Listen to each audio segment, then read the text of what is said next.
राहुल गांधी 2 दिन पहले उनका वीडियो आया जिसमें वो खुल करके जो हम लोगों ने विश्लेषण किया कि ब्रिटेन और अमेरिका से कहा कि भारत में लोकतंत्र की स्थिति बर्बर हो गई है, ब्रिटेन और अमेरिका एक्शन क्यों नहीं लेता। इससे ज्यादा घिनौनी हरकत हो नहीं सकती।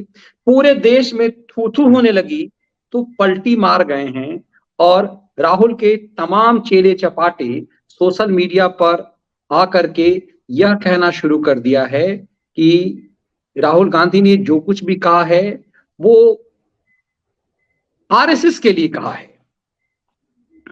भारत के लिए नहीं। और आरएसएस तो भारत की आजादी के समय से भी खेल कर आई, ये वही पवन खेरा है जिसने उल जुलूल बयान दिया था। जरा सुन लीजिए इसको भी।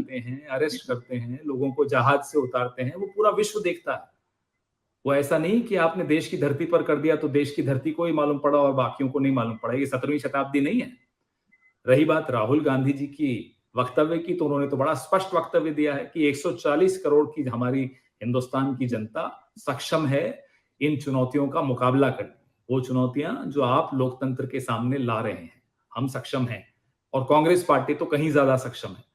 जब हम अंग्रेजों से लड़ रहे थे ना, तब भी आप विदेशियों का ही साथ दे रहे थे, कांग्रेस पार्टी का या आजादी के आंदोलन का साथ नहीं दे रहे थे। भारत छोड़ो आंदोलन का स्मरण मैं आपको करा दूं। रही बात अघोषित आपातकाल की, तो हम देख ही रहे हैं। आप बार बार 1975 की बात करते हैं ना, तो मैं वो भी आपको याद दिला दूं कि उस वक्त के संघ प्रमुख बाला साहब देवरस ने समर्थन पत्र दिया था प्रधानमंत्री इंदिरा गांधी जी को कि हम सरकार की नीतियों के साथ खड़े हैं। एक आध लीडर थे आपके, सुब्रमण्यम स्वामी उनमें से एक थे, जो विदेश जाकर विदेशी कंट्रीज का साथ लेने गए भारत सरकार के खिलाफ। तो इसलिए हमें भाषण मत दीजिए, हम सक्षम हैं आपका मुकाबला करने के लिए। भारत का एक एक नागरिक मुकाबला कर रहा है, करेगा और लोकतंत्र को बचाएगा। रविशंकर प्रसाद जी, रही बात आपकी, आपके अच्छे दिन। ये कैसी सफाई है सर? क्या राहुल गांधी के पाप, राहुल गांधी के देश के खिलाफ अपराध जिसमें यूएपीए में उन्हें अरेस्ट किया जाना चाहिए वो खुल गया, तो अब इस पूरे मामले को आरएसएस का रंग दिया जा रहा है। और ये कहा जा रहा है कि संघ के लोग जो साथ आए थे, लेकिन एक आध जो सुब्रमण्यम स्वामी का नाम लिया जिसका संघ से कोई वास्ता नहीं है, उसका नाम लेकर के, क्योंकि इंदिरा गांधी के समय कहा गया था कि जब मोरारजी देसाई प्राइम मिनिस्टर से इंदिरा जी से पूछा गया था, इंदिरा जी ने कहा कि हमारा लोक का, हमारे अपने देश का निजी मामला है, हम विदेशी मंच पे नहीं करेंगे। जब राहुल नग्न हो गए, विदेशी महिला के बेटा होने का खेल खुलने लगा, तो कांग्रेस बैकफुट पे। अब ये नया खेल क्या खेल रही है? मरी जी, पहले दर्शकों को बता दूं, फिर उसके जो इसने कहा ना कि राहुल गांधी का पाप, राहुल गांधी के बाप का पाप और राहुल गांधी के बाप की माता जी का पाप, वो आज सभी इनको याद दिलाना है। लेकिन इसने जो मनीष जी दर्शक जानना कि राहुल गांधी ने कहा क्या है।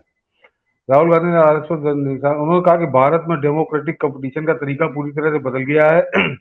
इसका कारण आरएसएस नामक एक संगठन है। यह एक कट्टरपंथी और फांसीवादी संगठन है जिसने भारत की लगभग सभी संस्थाओं पर कब्जा कर लिया है। आरएसएस मुस्लिम ब्रदरहुड की तर्ज पर बना है। एक कट्टरपंथी फांसीवादी संगठन ने भारत के सभी संस्थानों पर कब्जा कर लिया है। मुझे इस बात ने झकझोर दिया कि वे हमारे देश के विभिन्न संस्थानों पर कब्जा करने में कितने सफल रहे हैं। प्रेस, न्यायपालिका, संसद और चुनाव आयोग सभी खतरे में और किसी न किसी तरह से आरएसएस द्वारा नियंत्रित है, ये उसने कहा था। और तो वो बकी रहा था, उसने विदेश में जाके आरएसएस को मुस्लिम ब्रदरहुड से उसकी तुलना करी। मुस्लिम ब्रदरहुड सीधे सीधे समझ लें कट्टरपंथी इस्लामिक आतंकवादी संगठन है मनीष जी। वो उस तरह से नहीं, लश्कर तोयबा वक्त तरह नहीं, लेकिन वो मिस्र में जो कुछ आप लोग देख रहे हैं, या आज से 5 साल पहले जो मिस्र में दंगा फसाद हुआ था सड़कों पे, उसकी जड़ में वो ये कट्टरपंथी इस्लामी आतंकवादी संगठन है। वो उससे तुलना उसने आरएसएस की है। और मनीष जी, राहुल गांधी की ही बात को मैं माने लेता हूँ कि वो कट्टरपंथी है, इस्लामी संगठन है मुस्लिम ब्रदरहुड, और आरएसएस भी हिंदूवाद की बात करता है, हिंदुत्व की बात करता है। तो अगर उसी तर्ज पे तुलना की जाए तो जो कांग्रेस एक दिन में 3000 सिखों का कत्लेआम कर देती है दिल्ली में, जो कांग्रेस मोहनदास करमचंद गांधी की हत्या के बाद 5000 हिंदुओं को कत्ल कर देती है महाराष्ट्र में, तो, उस कांग्रेस को क्यों ना होनी, उस कांग्रेस को क्यों ना फिर तालिबान संगठन माना जाए, उसको कांग्रेस का नाम मिटा देना चाहिए। वो तालिबान है, एक दिन में 3,000 लोगों को मार देती है दिल्ली के अंदर। कांग्रेसी नेता होते हैं, कांग्रेसी कार्यकर्ता, वही उसमें फंसते हैं सब। दुनिया जानती है कि कांग्रेसी नेता सलमान खुर्शीद खुलकर कहता है कि मुसलमान बड़े खुश हुए जब सरदारों को मारा गया, अपनी किताब में उसने लिखा है। तो मोहनदास करमचंद गांधी की मौत के बाद 5,000 हिंदुओं की हत्या, इंदिरा गांधी की मौत के बाद 3,000 सिखों की हत्या, और उसके अलावा मनी जी इंडिविजुअल भी बात अगर कर ली जाए तो एक तो सामूहिक रूप से इस तरह के नरसंहार। फिर इसी देश ने देखा कि कांग्रेस का दिल्ली का प्रदेश अध्यक्ष, उसने अपनी बीवी को टुकड़े टुकड़े करके तंदूर में भून डाला, नाम था सुशील शर्मा, पत्नी का नाम था नैना साहनी। वो कांग्रेस का प्रदेश अध्यक्ष था यूथ कांग्रेस का। उसके बाद मनीष जी इस देश ने देखा कि इस कांग्रेस की सरकार का कैबिनेट मंत्री महिपाल मदेरणा नाम था, जिसने बाउरी देवी की बलात्कार करने के बाद हत्या करके टुकड़े टुकड़े करके लाश फेंक दी थी जंगल में। उसके बाद मनीष जी देखा कि एक कांग्रेस का गवर्नर जिसका नाम था नारायण दत्त तिवारी, वो हैदराबाद के राजभवन में वेश्यावृत्ति करते हुए, अय्याशी करते हुए पकड़ा गया, FIR दर्ज हुई। तो फिर अगर ये कारनामों के पैमाने हैं, विचार वो है, तो ये क्यों न मान ले राहुल गांधी कहे कि कांग्रेस राजनीतिक दल नहीं है, कांग्रेस हत्यारों का, नरसंहारकर्ताओं का, बलात्कारियों का, इनका दल है, जो तालिबान करता है या ISIS करता है। तो कांग्रेस को आज से तुलना जो है उसकी ISIS और तालिबान के साथ की जानी चाहिए। ये तो मैंने कुछ कुकर गिना है।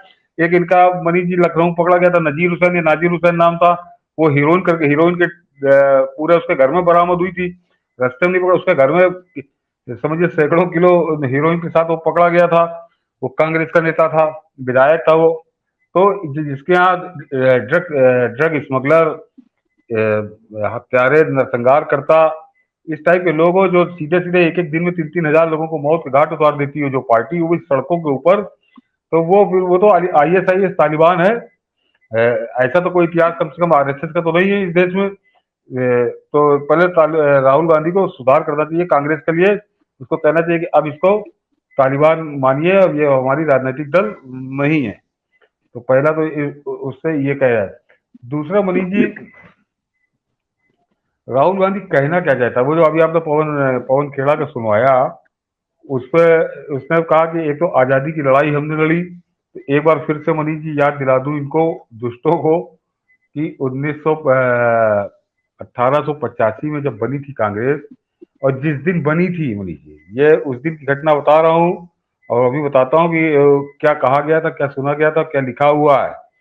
कि 28 दिसंबर 1885 को मनीष जी जब कांग्रेस बनी, और उसके मंच पे जो बात हुआ, तो बाकायदे AO ह्यूम आया और उसने कहा गया था, दर्शक जरा बड़े ध्यान से सुनेंगे इसको, बड़ी रोचक चीज है मनीष जी, कि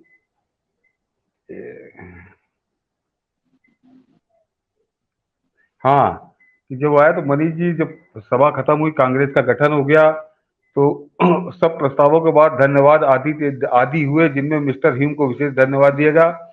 कांग्रेस की अंतिम रिपोर्ट में अंतिम दृश्य का वर्णन कुछ इस तरीके से है कि मिस्टर ह्यूम को जो दिए गए, उन्होंने स्वीकारने के बाद वो चीयर्स दिलाने के लिए उठे, और उन्होंने कहा कि देर आए दुरुस्त आए के सिद्धांत का अनुसरण करते हुए मैं प्रस्ताव करता हूं कि केवल 3 बार नहीं बल्कि 3 का 3 गुना, और हो सके तो उसके भी 3 गुना चीयर्स इस महिमामयी महारानी विक्टोरिया के लिए दिए जाएं, जो उन सबको प्रिय हैं और जिनकी वे संतान तुल्य हैं, और जिनके जूतों के फीते खोलने के योग्य भी वे स्वयं को नहीं समझते।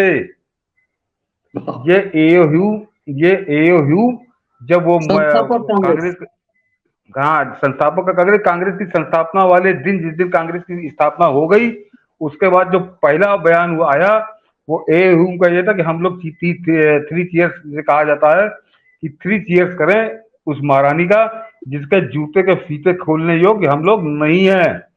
ये आजादी की लड़ाई लड़ रहे थे, ये पवन खेड़ा नहीं, इसको तमीज नहीं है। और मनीष जी बता दूं, ये कोई ये जो कहता है ना, वो आपके खैरातीबाज और कांग्रेसी प्रवक्ता आते हैं कह रहे व्हाट्सएप यूनिवर्सिटी, ये व्हाट्सएप यूनिवर्सिटी का नहीं है, ये मनमथ नाथ गुप्त जिनका भगत सिंह का गाना गाते हो, भगत सिंह के साथी मनमथ नाथ गुप्त ने कांग्रेस के 100 वर्ष नाम की किताब 1985 में लिखी थी, और ये उसके 112 नंबर पन्ने पर ये पूरा वर्णन है।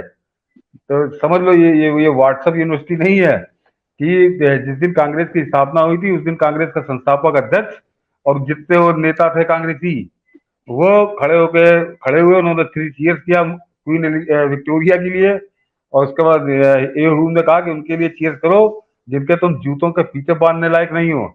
तो ये तो है कांग्रेस की शुरुआत, जो ये बता रहा था पवन खेड़ा, बखेड़ा कहिए खबखेड़ा कहिए, कि हमने आजादी की लड़ाई लड़ी तो कैसे लड़ी। लाला लाजपत राय का मैं जिक्र कई बार कर चुका हूँ, वो अपनी किताब में लिख गया कि कांग्रेसी, मतलब उन्होंने कांग्रेस के गठन के 30 साल बाद किताब लिखी थी उनका, कि कांग्रेसी सिर्फ चमचागिरी, ठेका पट्टा, बढ़िया पोस्टिंग, जज बनने के लिए उनके अंग्रेजों के चमचागिरी किया करते थे। उनका भारत की आजादी की लड़ाई से कोई लेना देना नहीं था। उनकी भी किताब का नाम बता दो, अंग्रेजी में यंग इंडिया और हिंदी में युवा भारत। हम लोग उसको बहुत एपिसोड कर चुके हैं।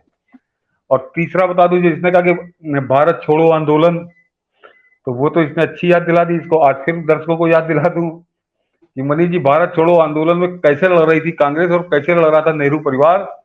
इसके लिए जो नेहरू की सगी बहन थी विजय लक्ष्मी पंडित, उसके लिए एक सीआईडी अफसर ने, जो उस समय लखनऊ में ही पोस्टेड थे, नाम था धर्मेंद्र गौड़, उन्होंने अपनी किताब में लिखा है कि विजय लक्ष्मी पंडित को जब लखनऊ जेल लाया गया तो वहां पर कर्नल ओबेरॉय जेल के सुपरिंटेंडेंट थे, तो विजय लक्ष्मी पंडित के लिए एक अलग कॉटेज बनवाया गया जिसमें सब इंग्लिश स्टाइल का सारा फर्नीचर रख के, और वैसे उनके लिए बाथरूम की व्यवस्था की गई।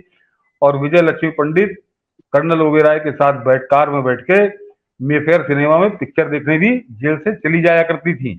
ऐसे लड़ रही थी कांग्रेस आजादी की लड़ाई।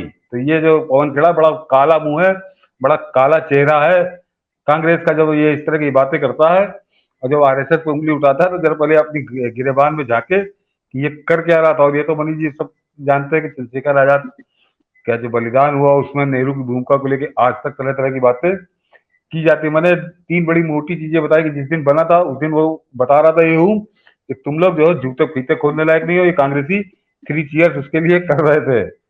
और 42 के आंदोलन में विजय लक्ष्मी पंडित जेलर के साथ कार में बैठ के उसकी पिक्चर देखने जाया करती थी। इस तरह की आजादी की लड़ाई कांग्रेसियों ने लड़ी थी। तो ये बेशर्मी भी उतर आया है मनीष जी। मगर एक खतरनाक मामला यही है कि फिर इसने विदेश में जाके और इस तरह की बातें की। इसने फिर वही राग अलापा यूक्रेन वाला तो अब मनीष जी देखिए, पानी सर के पार हो रहा। अब इस जगह सरकार की जिम्मेदारी होती है। ये लड़ाई केवल नरेंद्र मोदी या भाजपा तक सीमित नहीं रह गई है, क्योंकि अब वो जो हरकतें कर रहा है वो देश के खिलाफ कर रहा है, देश के विरुद्ध कर रहा है, भारत के विरुद्ध कर रहा है। अपने दर्शक भी कभी कभी लिखते हैं कि इसको ज्यादा महत्व देने की, वास्तव में बिल्कुल सही कहते हैं आप लोग, इसको महत्व देने की जरूरत नहीं। लेकिन आप समझिए कि ये देश में इसकी कोई औकात नहीं है। इसको कूड़े के भाव जनता ने तौल दिया है। लेकिन ये विदेशों में जब जाता है तो वहां पे विदेशियों के सामने, विदेशी प्रेस के सामने जब इस तरह की बात करता है तो एक बड़ा गलत मैसेज जाता है, बहुत गलत मैसेज जाता है। और इसलिए इसके ऊपर प्रहार करना जरूरी, और सरकार को इसके ऊपर कार्रवाई करनी चाहिए, निश्चित करनी चाहिए, अन्यथा बहुत देर हो जाएगी।